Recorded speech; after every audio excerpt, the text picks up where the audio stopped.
இறந்த பலியில் ஒப்பு கொடுப்போமே. பக்தியால் இறந்த பலியில் ஒப்பு கொடுப்போமே.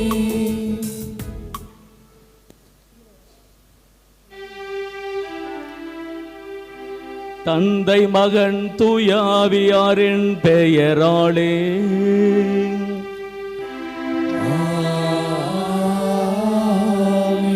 நம் ஆண்டவராகிய இயேசு கிறிஸ்துவின் அருளும் கடவுளின் அன்பும் தூயாவியாரின் நட்புறவும் உங்கள் அனைவரோடும் இருப்பதாக.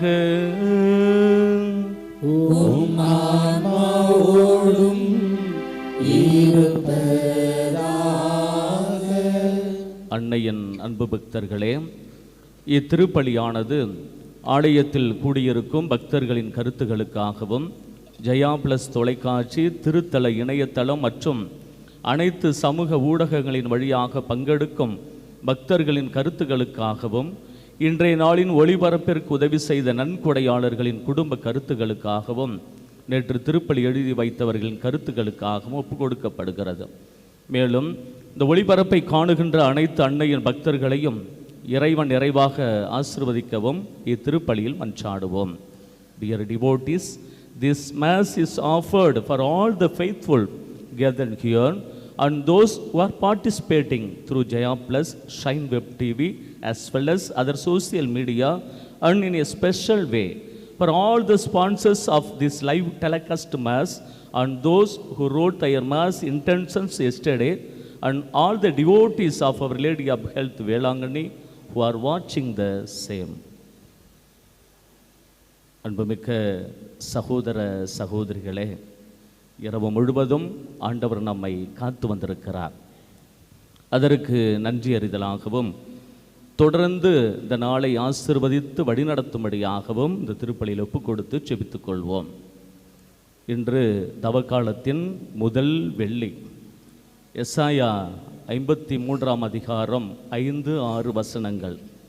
அவரோ நம் குற்றங்களுக்காக காயமடைந்தார், நம் தீச்செயல்களுக்காக நொறுக்கப்பட்டார், நமக்கு நிறைவாழ்வு அளிக்க அவர் தண்டிக்கப்பட்டார், அவர் தம் காயங்களால் நலம் அடைகின்றோம், குணம் அடைகின்றோம் என்று படிக்கின்றோம். இந்த தருணத்தில் ஒரு சில வினாடிகள் கண்களை மூடி இந்த தவக்காலத்தின் முதல் வெள்ளிக்கிழமையில் இருக்கின்றோம். நம்மையும் நமது குடும்பத்தையும் ஆண்டவருடைய அந்த காயங்களிலே ஒப்பு கொடுத்து செபித்துக் கொள்வோம். இந்த காலை தருணத்தில் அவரது காயங்களில் ஒப்பு கொடுத்து செபித்துக் கொள்வோம். அவரது முள்முடியிலிருந்து வடிந்தோடுகின்ற இரத்தம் நம்மை அபிஷேகம் செய்யட்டும். அவரது கரங்களிலிருந்து வடிந்தோடுகின்ற இரத்தம் நம்மை சுகப்படுத்தட்டும். அவரது விழாவிலிருந்து வடிந்தோடுகின்ற இரத்தம் நம்மை ஆசீர்வதிக்கட்டும். அவரது கால்களிலிருந்து வடிந்தோடுகின்ற இரத்தம் நமக்கு எல்லாவித அருள் ஆசிரையும் தரட்டும் என்று முழுமையாக ஒப்பு கொடுத்து செபித்துக் கொள்வோம்.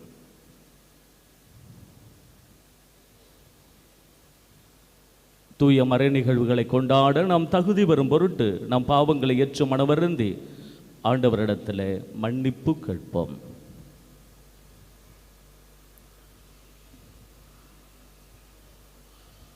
எல்லாம் அல்ல இறைவனிடமும் சகோதர சகோதரிகளே உங்களிடமும் நான் பாவியினை ஏற்றுக்கொள்கின்றேன். ஏனெனில் சிந்தனையாலும் சொல்லாலும் செயலாலும் கடமையில் தவறியதாலும் பாவங்கள் பல செய்தேன். என் பாவமே, என் பாவமே, என் பெரும் பாவமே. ஆகையால் எப்பொழுதும் கன்னியான புனித மரியாவையும் வானதூதர் புனிதர் அனைவரையும் சகோதர சகோதரிகளே உங்களையும் நாம் இறைவனாகிய ஆண்டவரிடம் எனக்காக வேண்டிக் கொள்ள மன்றாடுகின்றேன். எல்லாம் அல்ல இறைவன் நம்மீது இரக்கம் வைத்து நம் பாவங்களை மன்னித்து நம்மை நிலை வாழ்வுக்கு அழைத்து செல்வாராக. ஆமென்.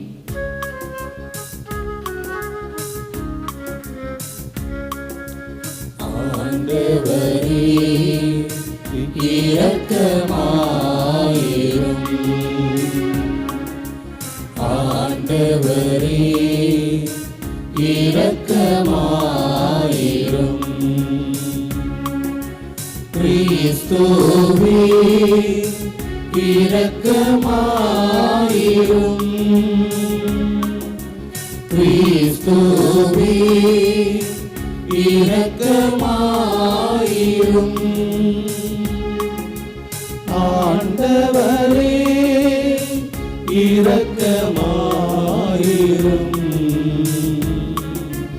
ஆண்டவரே இரக்கமாயிரும். ஆண்டவரே இரக்கமாயிரும்.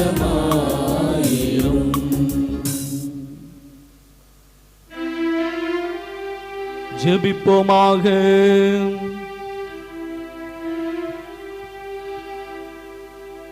ஆண்டவரே, நாங்கள் தொடங்கியிருக்கும் தவ முயற்சிகளை தொடர்ந்து கடைபிடித்திட கனிவுடன் துணை புரிய உம்மை வேண்டுகின்றோம். அதனால் நாங்கள் உடலளவில் மேற்கொள்ளும் தவ முயற்சிகளை நேர்மையான மனதுடன் நிறைவேற்றுவோமாக. உம்மோடு தூய ஆவியாரின் ஒன்றிப்பில் இறைவனா என்றென்றும் வாழ்ந்து ஆட்சி செய்கின்ற எங்கள் ஆண்டவரும் உம் திருமகனுமாகிய இயேசு கிறிஸ்து வழியாக உம்மை மன்றாடுகின்றோம்.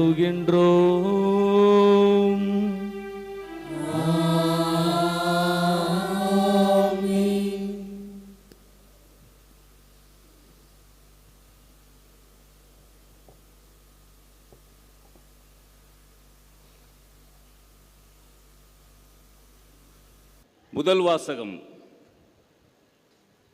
இறைவாக்கினர் எசையா நூலிலிருந்து வாசகம். பேரொலி எழுப்பி கூப்பிடு, நிறுத்திவிடாதே. எக்காலம் முழங்குவது போல் உன் குரலை உயர்த்து.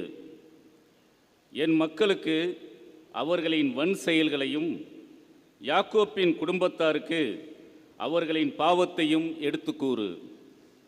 அவர்கள் நேர்மையானவற்றை செய்யும் பொழுது மக்களிடம் போலும் தங்கள் கடவுளின் கட்டளையை கடைபிடிப்போர் போலும் நாள்தோறும் என்னை தேடுகின்றார்கள். என் நெறிமுறைகள் பற்றிய அறிவை நாடுகின்றார்கள். நேர்மையான நீதி தீர்ப்புகளை என்னிடம் வேண்டுகின்றார்கள். கடவுளை அணுகி வர விளைகின்றார்கள். நாங்கள் உண்ணா நோன்பிருந்த பொழுது நீர் எங்களை நோக்காதது ஏன்? நாங்கள் எங்களை தாழ்த்தி கொண்ட போது நீர் எங்களை கவனியாதது ஏன் என்கின்றார்கள். நீங்கள் நோன்பிருக்கும் நாளில் உங்கள் ஆதாயத்தையே நாடுகின்றீர்கள். உங்கள் வேலையாட்கள் அனைவரையும் ஒடுக்குகின்றீர்கள். இதோ வழக்காடவும் வீண் சண்டையிடவும் கொடும் கையால் தாக்கவுமே நீங்கள் நோன்பிருக்கிறீர்கள். இன்று போல் நீங்கள் உண்ணா நோன்பிருந்தால் உங்கள் குரல் உன்னதத்தில் கேட்கப்படாது. ஒருவன் தன்னை ஒடுக்கிக் கொள்ளும் நாளையா நான் உண்ணா நோன்பின் நாளாக தெரிந்து கொள்வது? ஒருவன் நாணலைப் போல் தன் தலையை தாழ்த்தி சாக்கு உடையையும் சாம்பலையும் அணிந்து கொள்வதா எனக்கு ஏற்ற நோன்பு? இதையா நீங்கள் நோன்பு என்றும் ஆண்டவருக்கு உகந்த நாள் என்றும் அழைக்கின்றீர்கள்? கொடுமை தலைகளை அவிழ்ப்பதும் நுகத்தின் பிணையல்களை அறுப்பதும் ஒடுக்கப்பட்டோரை விடுதலை செய்து அனுப்புவதும் எவ்வகை நுகத்தையும் உடைப்பதுமன்றோ நான் தேர்ந்து கொள்ளும் நோன்பு? பசித்தோருக்கு உங்கள் உணவை பகிர்ந்து கொடுப்பதும் தங்க இடமில்லா வறியோரை உங்கள் இல்லத்திற்கு அழைத்து வருவதும் உடையற்றோரை காணும்போது அவர்களுக்கு உடுக்க கொடுப்பதும் உங்கள் இனத்தாருக்கு உங்களை மறைத்து கொள்ளாதிருப்பதுமன்றோ நான் விரும்பும் நோன்பு?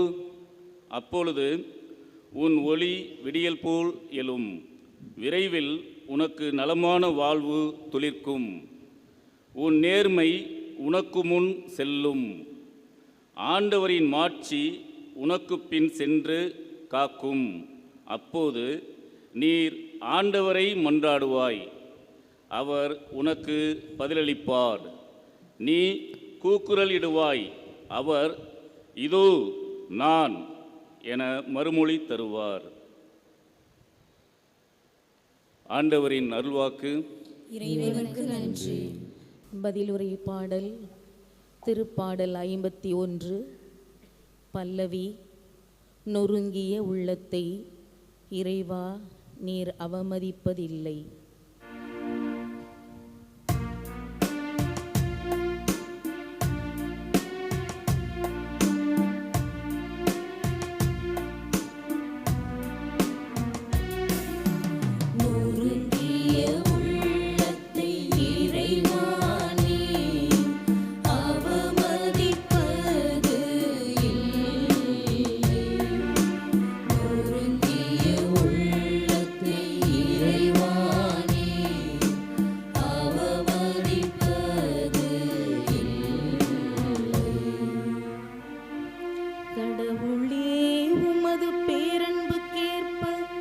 எனக்கு இரங்கும் உமது அளவற்ற இரக்கத்திற்கேற்ப என் குற்றங்களை துடைத்தருளும். என் தீவினை முற்றிலும் நீங்கும்படி என்னை கழுவியருளும். என் பாவம் அற்று போகும்படி என்னை தூய்மைப்படுத்தியருளும்.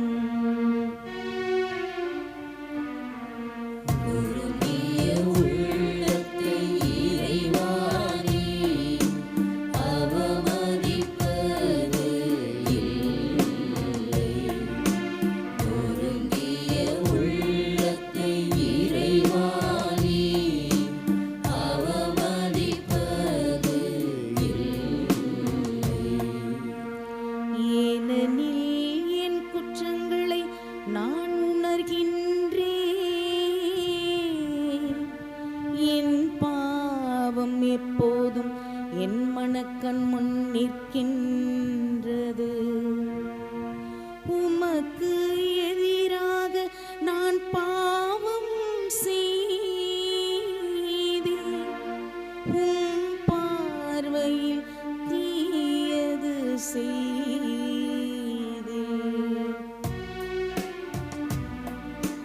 நொறுங்கிய உள்ளத்தை இறைவா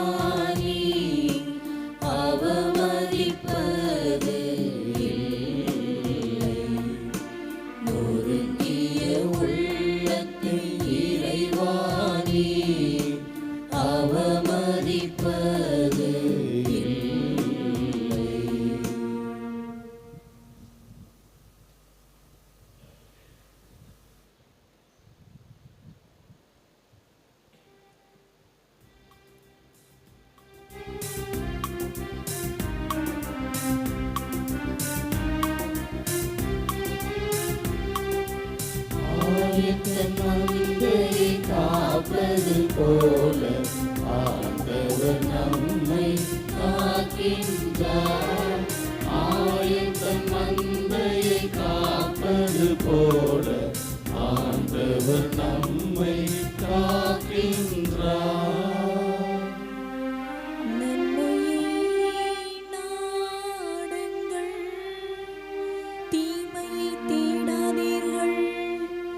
அப்பொழுது படைகளின் கடவுளாகிய ஆண்டவர் உங்களோடு இருப்பார். ஆயத்தன் மந்தையை காப்பது போல ஆண்டவர் நம்மை காக்கின்றார். ஆயத்தன் மந்தையை காப்பது போல ஆண்டவர் நம்மை காக்கின்றார். ஆண்டவர் உங்களோடு இருப்பாராக.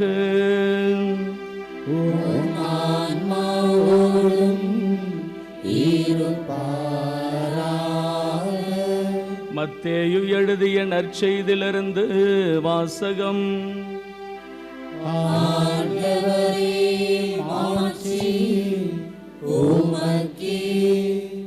அதிகாரம் 9 இறை வசனங்கள் 14 மற்றும் 15.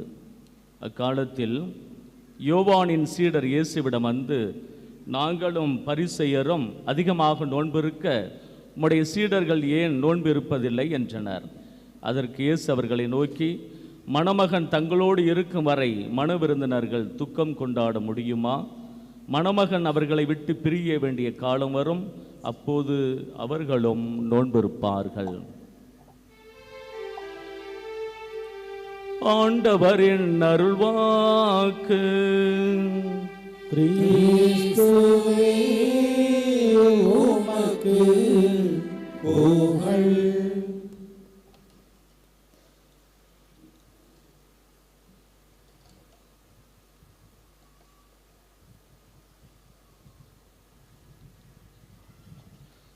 அன்புமிக்க சகோதர சகோதரிகளே, சேவல் சண்டைக்காக ஒருவர் சேவல் ஒன்றை வாங்கினார்.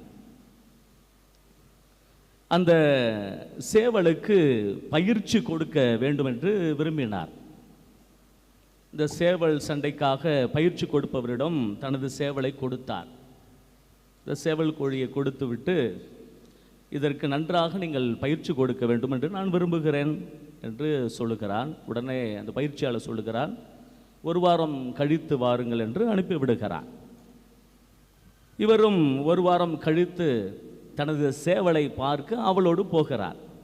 அப்படி போகின்ற பொழுது சேவலை பார்க்கிறார். தனது சேவலை கண்டுபிடித்து விட்டார். அந்த சேவல் மரத்திற்கு அங்குமங்குமாக தாவுகின்றது, ரொம்ப அலப்பறை செய்கின்றது. இவருக்கு ஒரே மகிழ்ச்சி. சேவல் நன்றாக பயிற்சி பெற்று விட்டது போல உடனடியாக நம் சேவலை எடுத்துக்கொண்டு போய் சேவல் சண்டைக்கு பயன்படுத்த வேண்டும் என்று பயிற்சியாளரிடம் போய் கேட்கிறார். அந்த சேவலை என்னிடத்தில் கொடுத்து விடுங்கள், பயிற்சியெல்லாம் முடிந்து விட்டதா என்று. இந்த பயிற்சியாளர் சிரித்து கொண்டே சொன்னார், உனது சேவலுக்கு இன்னும் நாம் பயிற்சியை கொடுக்க ஆரம்பிக்கவில்லை, ஒரு பக்குன்னு ஆயிடுச்சு, இன்னும் ஒரு 10 நாள் கழித்து வாங்க அப்படின்னு அனுப்பி விடுகிறான். 10 நாள் கழித்து மீண்டும் அவர் வருகிறான். சேவல் தனது சேவலை கண்டுபிடித்து விட்டால் சேவல் அங்குமங்குமாக கொஞ்சம் பரபரப்பாக இருக்கிறது. அந்த மண்ணை எல்லாம் அப்படியே பறிக்குது, அப்படியே ஆக்ரோஷமாக இருக்கிறது. ஓ சூப்பருங்க, நம்ம சேவல் நல்ல பயிற்சி பெற்று இருக்கிறது அப்படின்னு பயிற்சியாளர்கிட்ட போய் கேட்கிறா, என் சேவலை கொடுங்க அப்படின்னு. பயிற்சியாளர் சொல்லுகிறான், உன் சேவலுக்கு 100ல் ஒரு 20% தான் உங்களுக்கு பயிற்சி முடிக்கப்பட்டது சேவலுக்கு என்று. ஒரு சின்ன டவுட்டு வருகிறது. இங்கே இந்த சேவல் பயிற்சியாளர் நம்மளை ஏமாற்றி விடுவாரோ என்று கேட்கிறார் மனதுக்குள்ளே நினைத்து. அப்பொழுது அந்த பயிற்சியாளர் சொல்லுகிறான், இன்னும் ஒரு வாரம் கழித்து வாங்க, நான் உங்களுக்கு சேவலை சரியான முறையில் பயிற்சி கொடுத்து உங்களுக்கு கொடுத்து விடுகிறேன் என்று. ஒரு வாரம் கழித்து மீண்டும் போகிறார். தனது சேவலை கண்டுபிடித்து விட்டார். இப்பொழுது பதுங்கி நின்று இருக்கிறது போல் இருக்கிறது, ரொம்ப பவ்யமாக இருக்கிறது. இவருக்கு பயம் வந்துருச்சு. என்னடா இது, ஃபஸ்ட்டு தடவை வரப்போ மரத்து தாவுனது, 2வது தடவை வரப்போ ஆக்ரோஷமாக இருந்தது, 3வது தடவை வருகின்ற பொழுது அப்படியே பவ்யமாக இருக்கிறது. இந்த சேவலுக்கு பயிற்சி கொடுத்தாரா இல்லை அப்படியே விட்டுட்டாரா இல்லை நோய் ஏதாவது வந்துருச்சு அப்படின்னு சொல்லி அவர் கேட்கிறார். பயிற்சியாளர் சொல்லுகிறார், உன் சேவலை எடுத்து செல், பயிற்சி நன்றாக கொடுக்கப்பட்டு விட்டது என்று. சேவல் எடுத்து செல்கிறார்.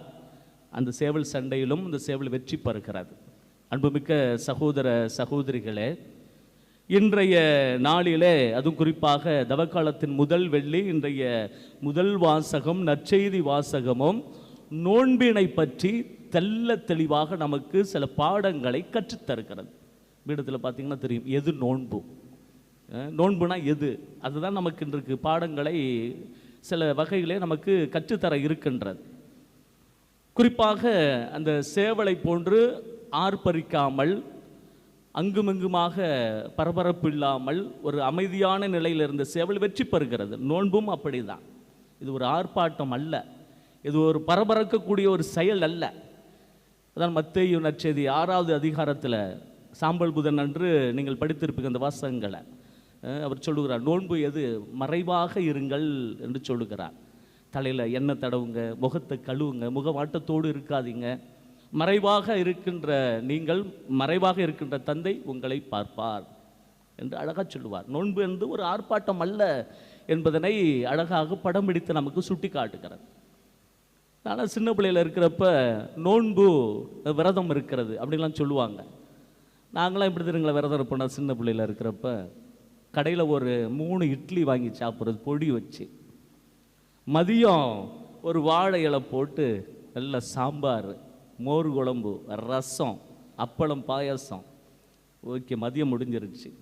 நைட்டு விரதம் இருக்கும்ல, நைட்டு பார்த்தீங்க அப்படின்னா 2 தோசை, பசிக்கும்ல, 2 தோசை, ஒரு வாழைப்பழம், கொஞ்சம் மாடு இருக்கிறனால கொஞ்சம் பால். இதுக்கு பேர் விரதம். எது நோன்பு? எது நோன்பு? எனக்கு ஒரு அம்மாவை தெரியும். ஒரு பங்கில் சின்ன பதராக இருக்கிற பொழுது ஒரு அம்மாவை தெரியும்.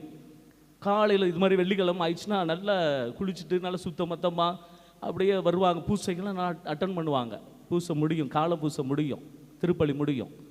அவங்கள பார்த்தா அப்படியே பக்தி மயம் வரும். ஐயோ, இவங்கள பார்த்தா உண்மையிலேயே விரதம் இருக்கணும், இவங்கள பார்த்தா உண்மையிலேயே நோன்பு இருக்கணும் அப்படின்னு நமக்கு அப்படியே நல்லா ரொம்ப அழகாக இருக்கும். காலை திருப்பலி முடிந்த பிறகு அந்த தெருவில் உள்ள ஃபஸ்ட்டு வீட்டில் நுழையிற அம்மா 11:30 மணிக்கு தான் தன் வீட்டுக்கு மதிய சாப்பாடு சமைக்க வரும். அந்த அம்மாவுக்கு பேர் வச்சுருக்காங்க சிசிடிவி கேமரா. உலகத்தில் இருக்க அத்தனை நியாயமும் ஒவ்வொரு வீட்லேயும் பேசுகிறது. எது நோன்பு? அன்பார்ந்த சகோதர சகோதரிகளே, இந்து மதத்தில் அழகாக சொல்லுவார்கள். என்ன தெரியுங்களா சொல்லுவாங்க? உடலுக்கும் ஆன்மாவுக்கும் இடையே உறவை இன்னும் ஆழப்படுத்துவது தான் நோன்பு என்று சொல்வார்கள். உடலுக்கும் ஆன்மாவுக்கும் உள்ள உறவை ஆழப்படுத்துறது. அதனால தான் ஏகாதசி விரதம், புரட்டாசி விரதம், நிறைய நம்ம தமிழ் இலக்கியத்தில் பார்த்திங்கன்னா இந்த நோன்பினை பற்றி அதிகமாக பேசியிருப்பார்கள். இஸ்லாம் மார்க்கத்தில் கடவுளின் உள்ளுணர்வை பெற கடும் தவ முயற்சி இருப்பது தான் நோன்பு என்று சொல்லுவார். இப்போ தான் இந்த நோன்பு இஸ்லாம் மார்க்கத்திற்கு போய்கொண்டு இருக்கிறது, எல்லாம் கடைபிடித்து கொண்டு இருக்கிறார்கள். யூத சமயத்தில், யூத சமுதாயத்தில் இந்த நோன்பு என்பது கடவுளிடத்தில் மீண்டும் வர வேண்டும், பாவ கழுவாயிலிருந்து விடுதலை பெற வேண்டும். இதிலிருந்து சில விஷயங்களை நாம் கற்றுக்கொண்டு ஆண்டவரிடத்தில் இன்னும் நெருங்கி வர வேண்டும். இதுதான் யூத சமுதாயத்தில் சொல்லப்படுகின்ற, யூத சமயத்தில் சொல்லப்படுகின்ற நோன்பு. நமது கிறிஸ்தவ சமயத்தில் சொல்லப்படுகின்ற நோன்பு உலக காரியங்களிலிருந்து நம் கண்களை திருப்பி ஆண்டவரிடத்தில் நம் கண்களை செலுத்துவது தான் நோன்பு என்று ஆழமான சில படிப்பனைகளை நமக்கு சொல்லித் தருகின்றது. இப்படி ஒன்று ஒன்றா அப்படியே பார்த்து கொண்டே போகலாம். நிறைய விஷயங்கள் இருக்கிறதுங்க. நோன்பை பற்றி நிறைய பேசிக்கொண்டே போகலாம். நம்ம பைபிளில் நிறைய விஷயங்கள் நோன்பை பற்றி சொல்லப்படுகிறது. 9 வகையான நோன்பினை உங்களுக்கு நான் சொல்ல போகிறேன். முதலாவதாக சாமுவேல் நோன்பு என்று சொல்லப்படுகிறோம். சாமுவேல் முதல் புத்தகம் 7ஆம் அதிகாரம் 6வது வசனத்தில் அந்த மிஸ்பா என்ற இந்த இடத்துல எல்லாம் ஒன்று கூடியிருப்பார்கள். சாமுவேல் பேசுவார், நீங்கள் எல்லாம் நோன்பு இருக்க வேண்டும், கடவுளை விட்டு வெகு தொலைவில் சென்று விட்டீர்கள், சிலை வழிபாடு உங்களை அமுக்கி உங்கள் வாழ்க்கை கெடுத்து கொண்டிருக்கிறது, நோன்பு இருக்க வேண்டும். கடவுளிடத்தில் வருகின்ற நோன்பாக பார்க்கப்பட்டார்கள். முதல் வகையான நோன்பு. இரண்டாவது வகையான நோன்பு எலியா நோன்பு. இவர் இந்த கார்மேல் மலையில் நிறைய பொய் இறைவாக்கினர்களை கொன்று விடுவார். இவர் போய் உயிருக்கு பயந்து ஒரு இடத்துல போய் ஒளிந்து கொள்வார். ஏன் அப்படின்னா ஈசபெல், ஆகாப்பு ஈசபெல் அந்த அரசி இந்த எலியாவை கொன்று விட வேண்டும் என்று கங்கணம் கட்டித்திருக்கிறார். இவர் ஒன்றும் போய் சாப்பிடலாம் மாட்டார், ஒரு இடத்துல போய் இப்படியே தூங்கிட்டு இருப்பார். இப்போ வானதூதர் அவரை வந்து தட்டி எழுப்புவார். நீ சாப்பிடாமல் இருக்கிற இந்த சாப்பாடு இன்னும் 40 இரவும் 40 பகலும் நடக்க போகிறேன். அந்த தைரியத்தை, அந்த தெம்பை கொடுத்தது எலியாவின் நோன்பு என்று சொல்வார்கள்.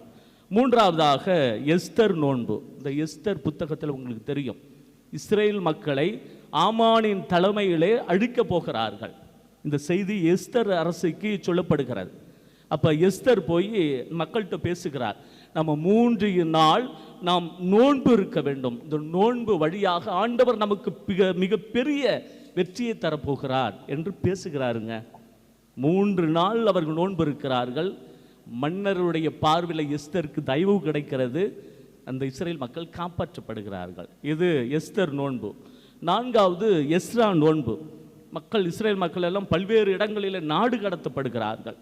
அந்த நாடு கடத்தப்படுகின்ற அந்த சமயத்திலே அவர்கள் திரும்பி வருகிறார்கள். எதிரிகளிடமிருந்து காப்பாற்ற வேண்டும் என்று எஸ்ரா மக்களிடத்தில் பேசுகிறார்.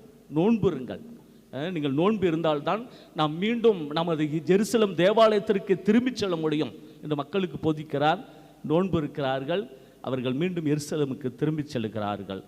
5வது நோன்பு தானியேல் நோன்பு என்று சொல்வார்கள். தானியேல், இந்த 3 நண்பர்கள் அந்த தீச்சுளையில் அவர்கள் எரிகின்ற அந்த சமயம் அவர்களுக்கு ஒன்றும் ஆகவில்லை, அவர்கள் காப்பாற்றப்படுகிறார்கள்.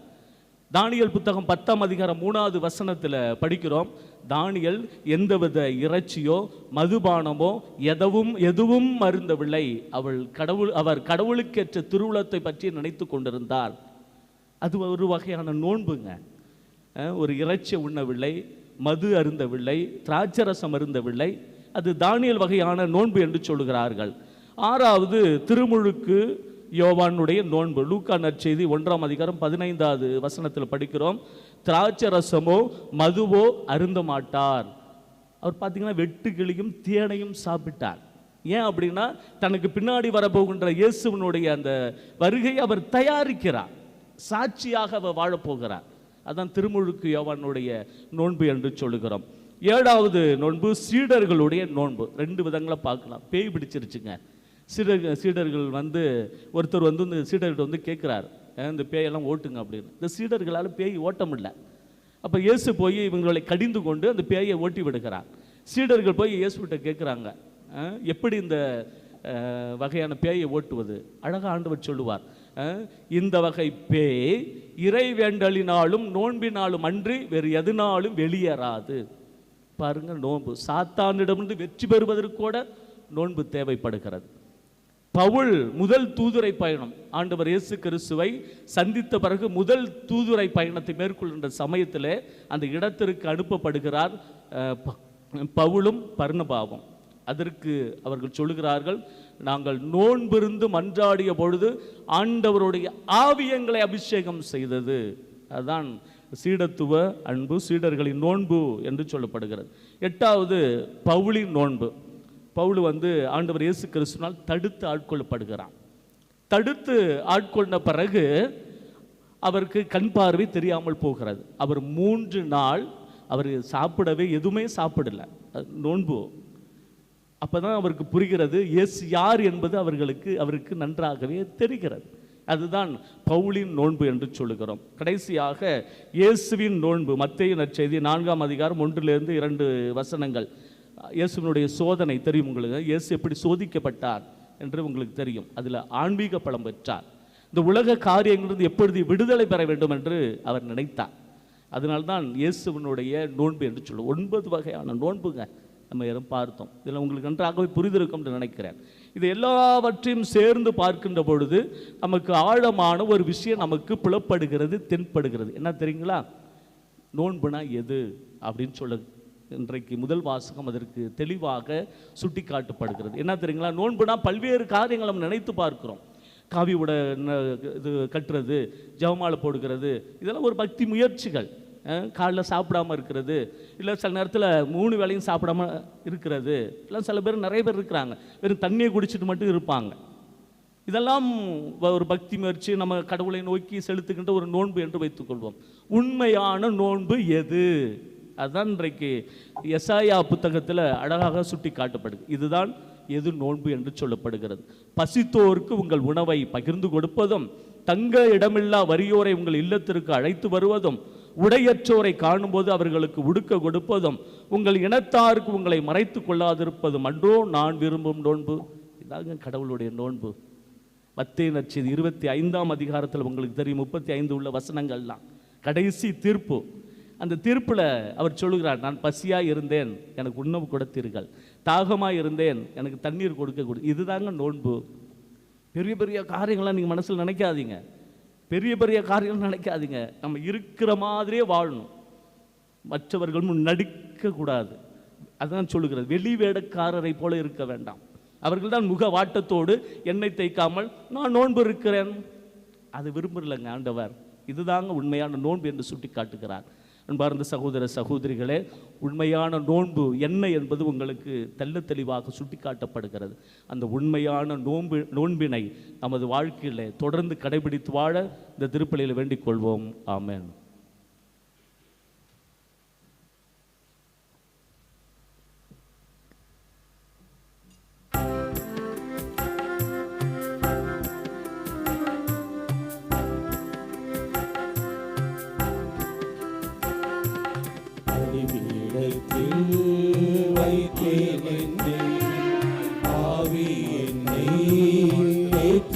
கொள்ளும்.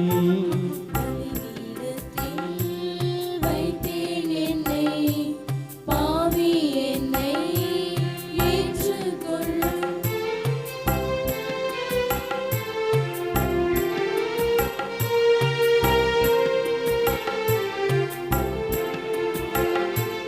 பரிசுத்தமில்லா இவ்வுலகில் பரிசுத்தமாய் ஜீவிக்க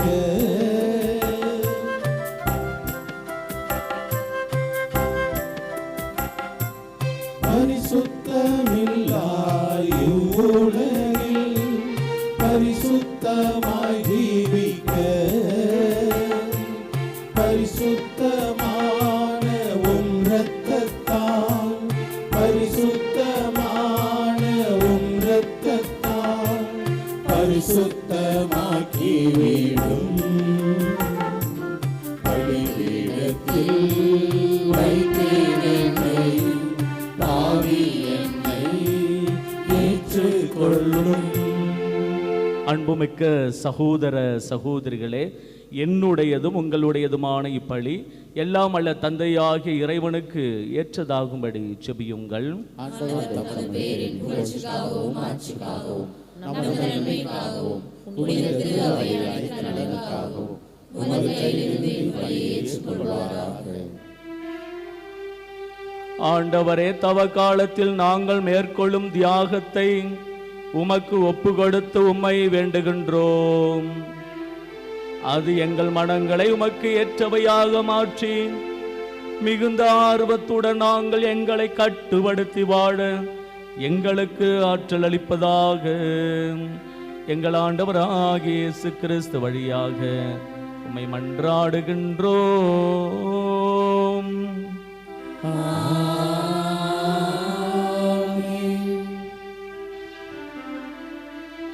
ஆண்டவர் உங்களோடு இருப்பாராக.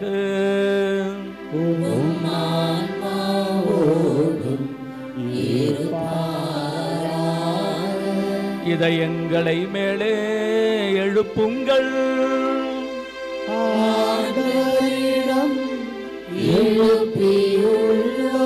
நம் இறைவனாகிய ஆண்டவருக்கு நன்றி கூறுவோம்.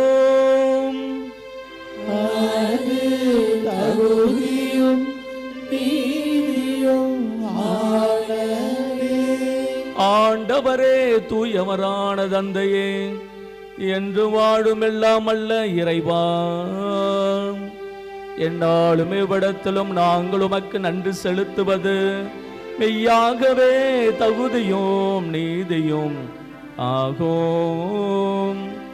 எங்கள் கடமையோ மீட்புக்குரிய செயலுமாகும். உம்முடைய பிள்ளைகளின் உள்ளங்களை தூய்மைப்படுத்தி புதுப்பிக்க பயனுள்ள சிறப்பான காலத்தை ஏற்படுத்தினேன். அதனால் நாங்கள் மட்டுமேறிய பற்றுதல்களிலிருந்து விடுதலை பெற்று நிலையற்றவற்றில் மனதை ஈடுபடுத்தாது நிலையானவற்றில் மேன்மேலும் மனதை செலுத்துமாறு எங்களை தூண்டுகின்ற காலம் இதுவே. ஆகவே புனிதர் வானதூதர் அனைவரோடும் சேர்ந்து நாங்கள் உம்மை புகழ்ந்தேத்தி மகிழ்ச்சியுடன் அறிக்கையிட்டு ஒரே குரலாய் பாடுவதாவது: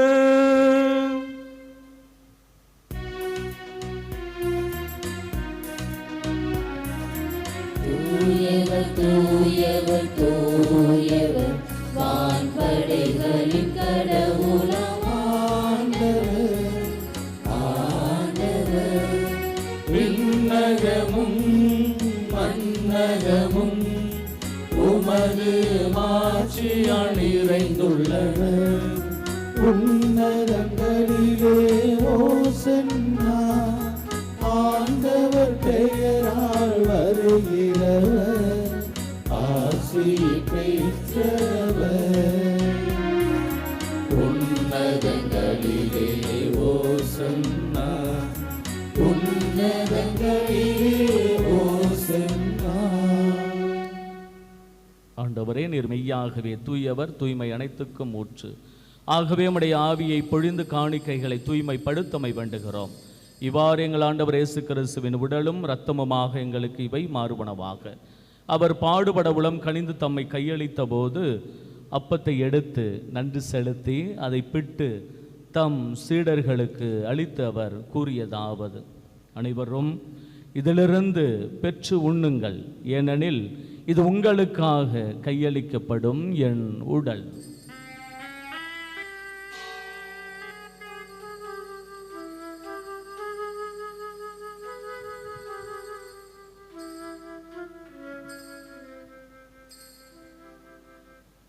அவ்வண்ணமே இரவு விருந்தை அருந்திய பின் கிண்ணத்தையும் எடுத்து மீண்டும் நன்றி கூறி தம் சீடர்களுக்கு அளித்து அவர் கூறியதாவது, அனைவரும் இதிலிருந்து பெற்று பருகுங்கள், ஏனெனில் இது புதிய நிலையான உடன்படிக்கைக்குரிய என் இரத்தத்தின் கிண்ணம். இது பாவ மன்னிப்புக்கன்று உங்களுக்காகவும் பலருக்காகவும் சிந்தப்படும். இதை என் நினைவாக செய்யுங்கள்.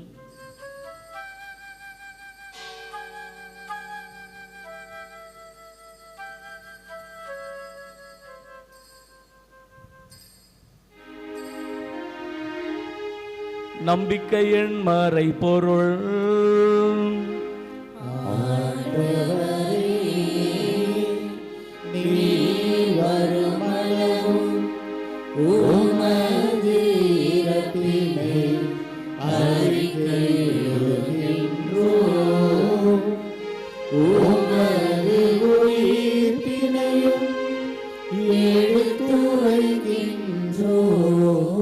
ஆகவே ஆண்டவரே, நாங்கள் கிறிஸ்துவின் இறப்பினையும் உயிர்ப்பினை நினைவு கூர்ந்து வாழ்வு தரும் அப்பத்தை மீட்பளிக்கும் கிண்ணத்தை மக்கு ஒப்புக் கொடுக்கிறோம். திருமணம் என்று மக்கு ஊழியம் புரிய தகுந்தவர்களென எங்களை ஏற்றுக்கொண்டீர். எனவே மக்கு நன்றி செலுத்துகிறோம். மேலும் கிறிஸ்துவின் உடலிலும் இரத்தத்திலும் பங்கு கொள்ளும் எங்களை தூய ஆவியார் ஒன்று சேர்க்க வேண்டுமெனவுமை தாழ்மையுடன் மன்றாடுகின்றோம். ஆண்டவரே, உலகெங்கும் பரவியிருக்கும் அது திரு அவை நினைவு கூர்ந்தருளும். எங்கள் திருத்தந்தை பிரான்சிஸ், எங்கள் ஆயர் சகாயராஜ், எல்லா திருநிலையினர் ஆகிய அனைவரோடும் அது திரு அவை அன்பில் நிறைவு பெற செய்தருளும். மேலும் உயிர்த்தெழும் எதிர்நோக்குடன் துயில் கொள்ளும் எங்கள் சகோதர சகோதரிகளையும் இறந்தோர் அனைவரையும் இரக்கத்துடன் நினைவு கூர்ந்தும் அது திருமுக ஒளியினுள் ஏற்றருளும். எங்கள் அனைவரும் இது இரக்கமாயிரும். கடவுளின் கன்னித்தாயான புனித மரியா, அவருடைய கணவரான புனித யோசேப்பு, புனித திருத்தூதர்கள், இவ்வுலகில் நமக்கு உகந்தவராய் இருந்தோர் ஆகிய புனிதர் அனைவருடனும் நாங்கள் நிலை வாழ்வில் பங்கு கொள்ளும் தகுதி பெற்று திருமகன் இயேசு கிறிஸ்து வழியாக உம்மை புகழ்ந்தேத்தும் வரமருள உம்மை மன்றாடுகிறோம். இவர் வழியாக இவரோடு இவரில் எல்லாம் வல்ல இறைவனாகிய தந்தையே, தூயாவியாரின் ஒன்றிப்பில் எல்லா புகழும் ஆட்சியும் என்றென்று உமக்கு உரியதே.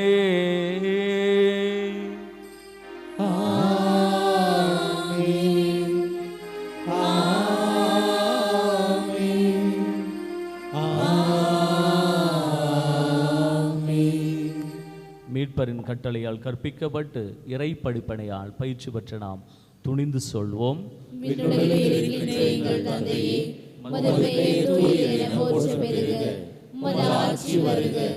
உமது திருவுளம் விண்ணுலகில் நிறைவேறுவது போல மண்ணுலகிலும் நிறைவேறுக. எங்கள் அன்றாட உணவை இன்று எங்களுக்கு தாரும். எங்களுக்கு எதிராக குற்றம் செய்வோரை நாங்கள் மன்னிப்பது போல எங்கள் குற்றங்களை மன்னியும். எங்களை சோதனைக்கு உட்படுத்தாதையும் தீமையிலிருந்து எங்களை விடுவித்தருளும். ஆண்டவரே, தீமை அனைத்திலிருந்தும் எங்களை விடுவித்து எங்கள் வாழ்நாளில் அமைதியை கனிவுடன் அருள உம்மை மன்றாடுகிறோம். இரக்கத்தின் உதவியால் நாங்கள் பாவத்திலிருந்து எப்போதும் விடுதலை பற்றி யாதொரு கலக்கமுமின்றி நலமாயிருப்போமாக. நாங்கள் எதிர்நோக்கி இருக்கும் பேரின்பத்துக்காகவும் எம் மீட்பராகிய இயேசு கிறிஸ்துவின் வருகைக்காகவும் காத்திருக்கின்றோம். ஆண்டவர் இயேசு கிறிஸ்துவே, அமைதியை உங்களுக்கு விட்டு செல்கின்றேன், என் அமைதியையே உங்களுக்கு அளிக்கின்றேன் என்று திருத்தூதர்களுக்கு மொழிந்தீரேன். எங்கள் பாவங்களை பாராமல் உமது திரு அவை நம்பிக்கையை கண்ணோக்கி உமது திருவுளத்துக்கு ஏற்ப அதற்கு அமைதியையும் ஒற்றுமையையும் அளித்தருள்வீராக. என்றென்றும் வாழ்ந்து ஆட்சி செய்கின்றவர் நீரே.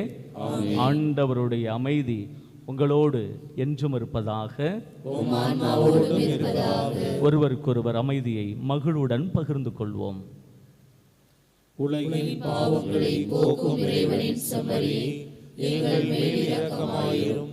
உலகின் பாவங்களை போக்கும் இறைவனின் செம்மறியே, எங்கள் மேல் இரக்கமாயிரும்.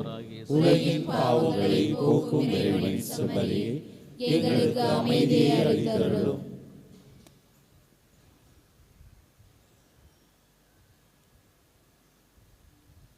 இதோ இறைவனின் செம்மறி, இவரே உலகின் பாவங்களை போக்குபவர். செம்மறியின் விருந்துக்கு அழைக்கப்பட்ட நாம் அனைவருமே பேறு பெற்றோர். ஆண்டவரே, நீர் இடத்தில் எழுந்தருள நான் தகுதியற்றவள். ஆனால் ஒரு வார்த்தை மட்டும் சொல்லியருளும், எனது ஆன்மா நலமடையும்.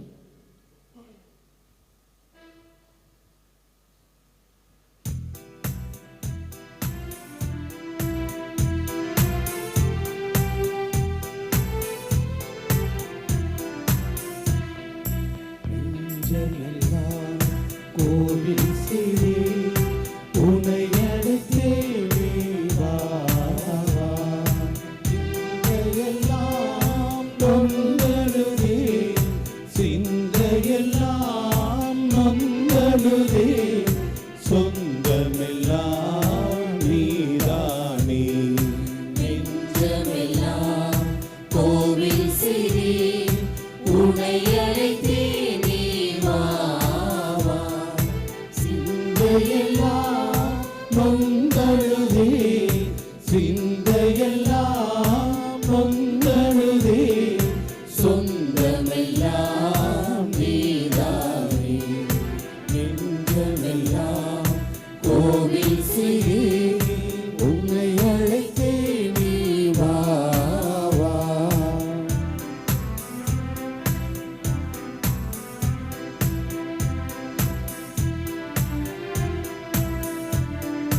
அன்பு மொழி பேசும் இன்ப மொழி இயேசு, என்னாலும் நண்பன் நீ.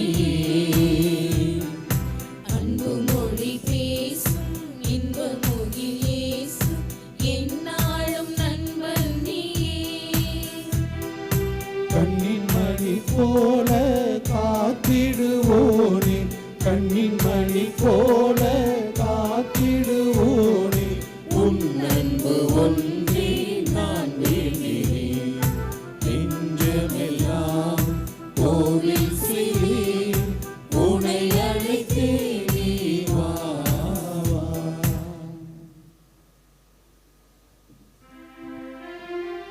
நன்றி கூறி மன்றாடுவோமாக. எல்லாம் வல்ல இறைவா, இம்மறை நிகழ்வுகளில் பங்கேற்பதன் வழியாக நாங்கள் குற்றங்கள் அனைத்திலிருந்தும் தூய்மை பெற உம்மை வேண்டுகின்றோம். அதனால் உமது பரிவிரக்கத்தின் பயன்களை அடைய நாங்கள் தகுதி பெறுவோமாக.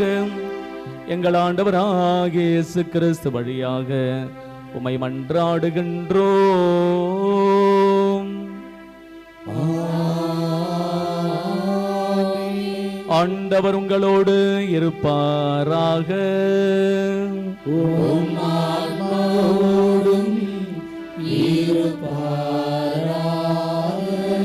புனித ஆரோக்கிய அன்னையின் ஆசீர்வாதம் அன்றாடுவோம். ஆற்றலும் அன்புமிக்க இயேசுவை கையில் ஏந்தி காலமெல்லாம் கடலோரம் காத்திருக்கும் புனித ஆரோக்கிய மாதாவே, இப்பேராலயத்தில் கூடியிருக்கும் பக்தர்கள் மற்றும் இணையதளம் சமூக ஊடகங்கள் வழியாக பங்கேற்கும் அனைவரையும் ஆசிர்வதியும். இவர்களின் மனம் சோர்ந்து போகும்போது பால்கார பாலகனின் பால்குடத்தை பொங்க செய்தது போல இவர்களின் மனங்களையும் மகிழ்ச்சியால் பொங்கவையும். இவர்கள் தோல்வியால் துவண்டு போகும்போது நடக்க இயலாத சிறுவனை நடக்க வைத்தது போல இவர்களையும் எழுந்து நடக்க வையும். இவர்கள் துன்ப கடலில் தத்தளித்து தடுமாறும் போது போர்ச்சுகீசிய மாலுமிகளை கரை சேர்த்தது போல இவர்களையும் கரை சேர்த்தருளும். வரம் பெற்று தரும் புனித ஆரோக்கிய அன்னையின் ஆசீர் உங்களோடு என்றும் தங்குவதாக. May Jesus touch you and heal you through the loving hands of dear mother, our Lady of Good Health, Velankanni. எல்லாம் வல்ல இறைவன் தந்தை மகன் தூயாவியார் உங்களுக்கு ஆசி வழங்குவாராக.